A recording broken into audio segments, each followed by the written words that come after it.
Pernahkah kalian penasaran bagaimana cara komputer bekerja? Komponen apa saja yang membentuk sebuah komputer? Dan bagaimana setiap bagian bekerja sama untuk mengolah data yang kita gunakan setiap hari?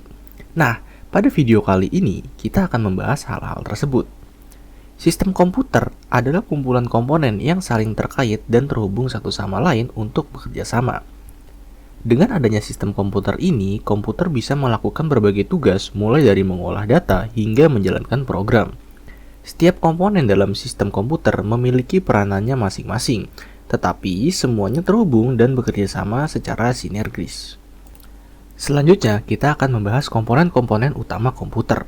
Komputer terdiri dari 4 komponen utama yang bekerja secara bersama-sama. Yang pertama, itu adalah CPU atau prosesor. CPU atau Central Processing Unit adalah otak komputer yang bertanggung jawab untuk mengeksekusi perintah dan mengolah data. Semua operasi aritmatika dan logika terjadi di sini, sehingga CPU menjadi inti dari aktivitas pemrosesan komputer. Komponen selanjutnya adalah I/O atau input-output. Bagian I/O memungkinkan komputer berinteraksi dengan perangkat lain atau dengan penggunanya. Perangkat input seperti keyboard dan mouse memasukkan data, sementara perangkat output seperti monitor dan printer menampilkan hasil dari proses yang dilakukan oleh komputer. Komponen berikutnya yaitu adalah memori atau RAM. Memori atau RAM berfungsi sebagai tempat penyimpanan sementara untuk data dan instruksi yang sedang digunakan oleh CPU. Dengan adanya RAM, data dapat diakses dengan cepat saat dibutuhkan dalam proses eksekusi. Komponen utama yang terakhir adalah sistem bus atau kabel penghubung. Sistem bus atau kabel ini adalah jalur yang menghubungkan semua komponen di dalam komputer. Bus memungkinkan data dan sinyal kontrol ditransmisikan dari satu komponen ke komponen lainnya, sehingga semua bagian bisa berkomunikasi dengan lancar. Di dalam CPU atau prosesor, terdapat beberapa bagian penting yang bekerja bersama untuk melakukan pemrosesan data. Mari kita lihat komponen-komponen utama di dalam CPU. Yang pertama, ada ALU atau Arithmetic Logic Unit. ALU adalah bagian yang melakukan operasi aritmatika dan logika. Semua perhitungan matematika dan perbandingan logika diproses di sini. Lalu, komponen berikutnya adalah CU atau Control Unit.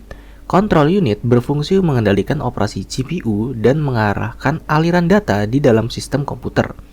CU menentukan urutan eksekusi instruksi dan memastikan setiap bagian bekerja sesuai dengan tugasnya.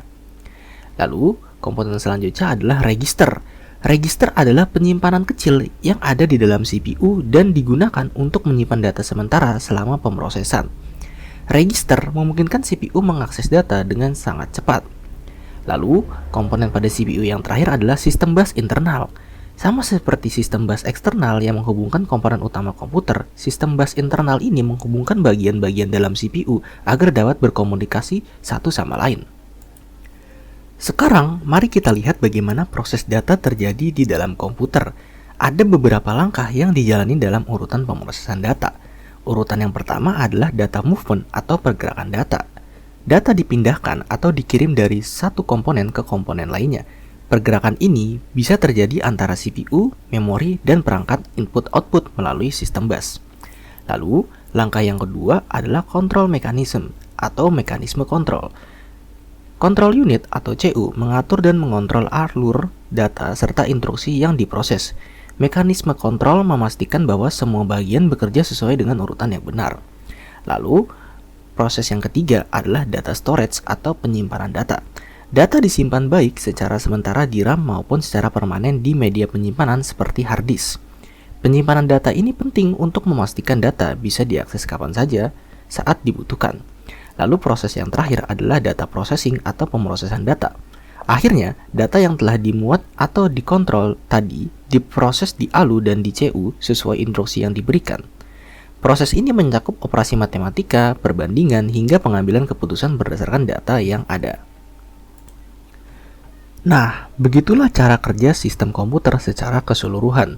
Dengan adanya komponen-komponen yang terhubung dalam satu sistem, komputer mampu melakukan berbagai fungsi yang kita nikmati hari ini, mulai dari mengolah data hingga menjalankan aplikasi.